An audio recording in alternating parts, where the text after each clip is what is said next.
Le Palais de la Culture de Bamako a abrité, le samedi 23 octobre 2021, la 10e conférence nationale de l'Union pour la République et la démocratie, UR, le parti de feu Soumaïla Cissé, ex-chef de file de l'opposition malienne. Cette conférence statutaire avait à son ordre du jour 2 points, à savoir, l'adoption du rapport d'activité du bureau exécutif national et le remembrement du parti. Au cours de la cérémonie d'ouverture de cette conférence, le premier vice-président de l'UR, professeur Salikou Sanogo, a invité les membres de l'UR à l'union, à la sérénité et à faire en sorte que le choc des ambitions ne conduise à l'implosion du parti. C'est dans l'union sacrée autour du candidat que le parti choisira que nous pourrons gagner les élections présidentielles à venir. 10 candidatures ont été dûment enregistrées au niveau du secrétariat général du parti. Une commission nationale a été mise en place pour proposer un projet de critères qui seront utilisés pour départager les candidats, a précisé professeur Salikou Sanogo. Cette conférence a regroupé les responsables, les militants et sympathisants, les délégués du parti venus de l'intérieur et de l'extérieur.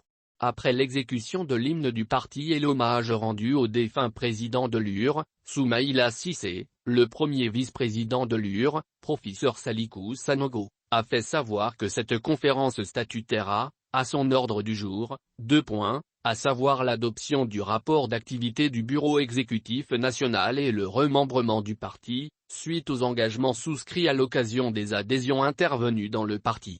Cette conférence intervient en un temps d'intense bouillonnement et de très forte agitation au sein du parti. Je voudrais inviter le peuple UR à la sérénité.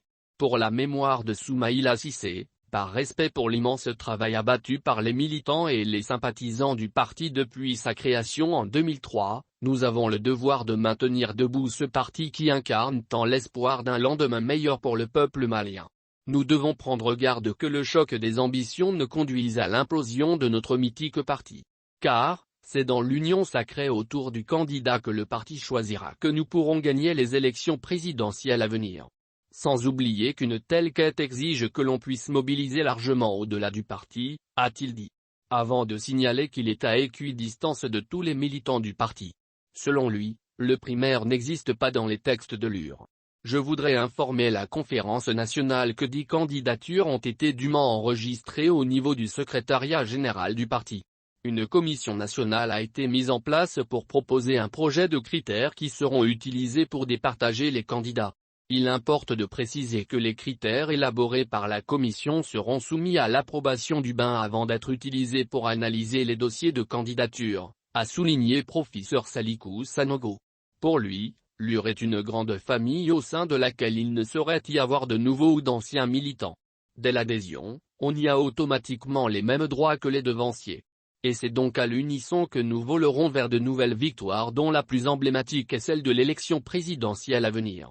Je voudrais réaffirmer avec force que l'UR, membre fondateur du Front pour la sauvegarde de la démocratie, FSD, et du mouvement du 5 juin, M5RFP, se reconnaît totalement dans l'orientation et la conduite des actions gouvernementales de la transition. De ce fait, nous ne ménagerons aucun effort pour l'avènement d'un organe unique et indépendant de gestion des élections au Mali. J'exhorte aussi les militants du parti à tous les niveaux à une participation massive et constructive aux assises nationales pour la refondation en préparation, a conclu professeur Salikou Sanogo.